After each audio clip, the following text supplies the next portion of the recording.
are much.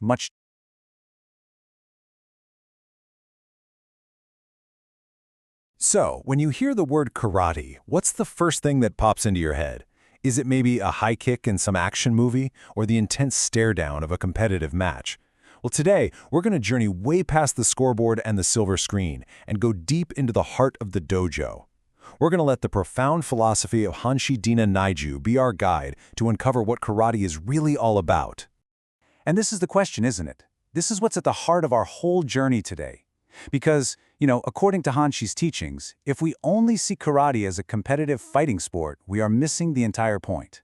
The true path, the real purpose, well, it lies somewhere much deeper. So, to get to that deeper meaning, we're going to explore 5 key ideas.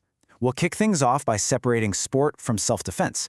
Then, we'll dive into the training of body, mind, and spirit.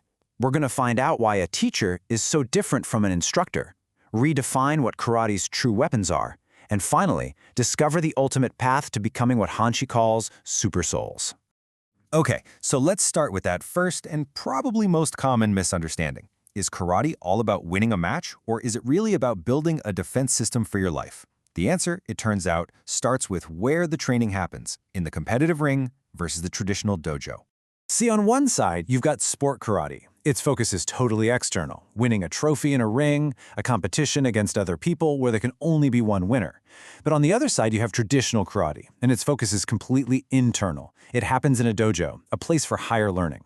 The goal here isn't to beat somebody else, it's for everyone to grow. Your only real competition is the person you were yesterday. And as Hanshi Deena Naidu himself puts it, the real competition, it isn't with the person standing across from you, it's with yourself. The goal isn't getting a victory over others, it's achieving mastery over your own limitations. So, okay, if the goal is to improve yourself, then how exactly is that done? Well, Hanshi's philosophy lays out this amazing, holistic, 3-part training system. One that develops your body, your mind, and your spirit all at the same time. It all begins with training the body for something called Goshin O. That's the practical art of self-defense. Then, from there, you train the mind through Mokso, which is a kind of silent meditation to build focus and discipline. And finally, both of those practices come together to support the training of the spirit, a journey known as Keihatsu, which is all about reaching personal enlightenment. It's a complete system, you see, for developing a whole person. This phrase right here just clarifies the whole purpose. Karate isn't the final destination. It's more like the vehicle for the journey. By mastering self-defense, you create the safety and the confidence you need to get on with the much bigger, much more important journey of the soul. Now, of course, a journey this profound, you're going to need a guide. But here's where Hanshi makes another absolutely crucial distinction: the huge difference between an instructor and a true teacher. And it all comes down to a matter of the heart. Think about it this way. An instructor, they work from a manual. They guide your body through a set of drills, and they're focused purely on technique. But a teacher guides from what's called a heart will.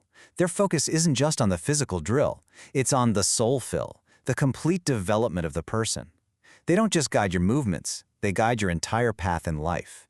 I mean, that single idea, moving from a technical drill to a profound soul fill, it just captures the entire essence of what true teaching is all about.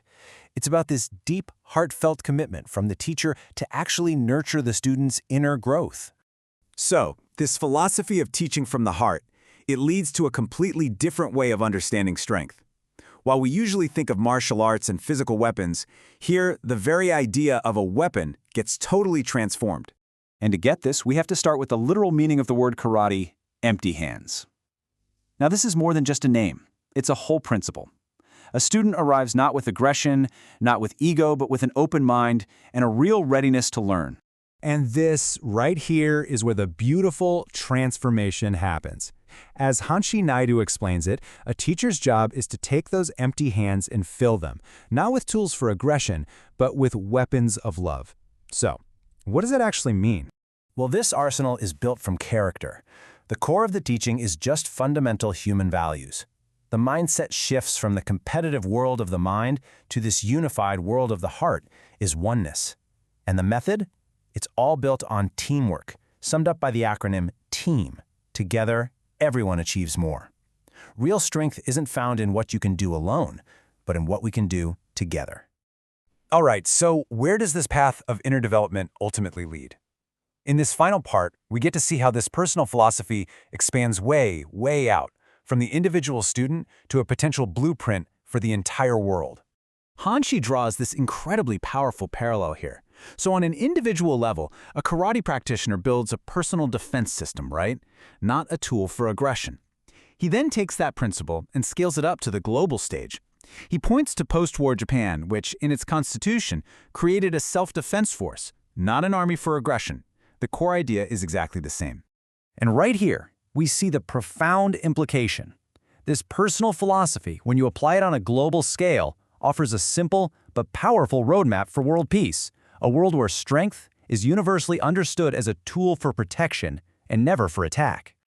This whole journey, training body, mind, and spirit under a true teacher, armed with these weapons of love, it all leads to one ultimate goal: the creation of a supersoul, a person who embodies strength, discipline, and enlightenment, and is dedicated completely to the principles of defense and peace.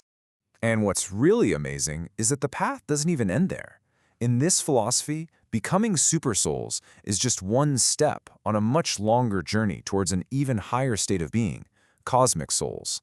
It's this vision of continuous, limitless spiritual growth. So we're going to end by turning this philosophy back to you. We've explored this huge shift in perspective, from external competition to internal growth. And now I'll just leave you with this to think about. If you completely remove the need to beat other people and focused only on becoming a better version of yourself, what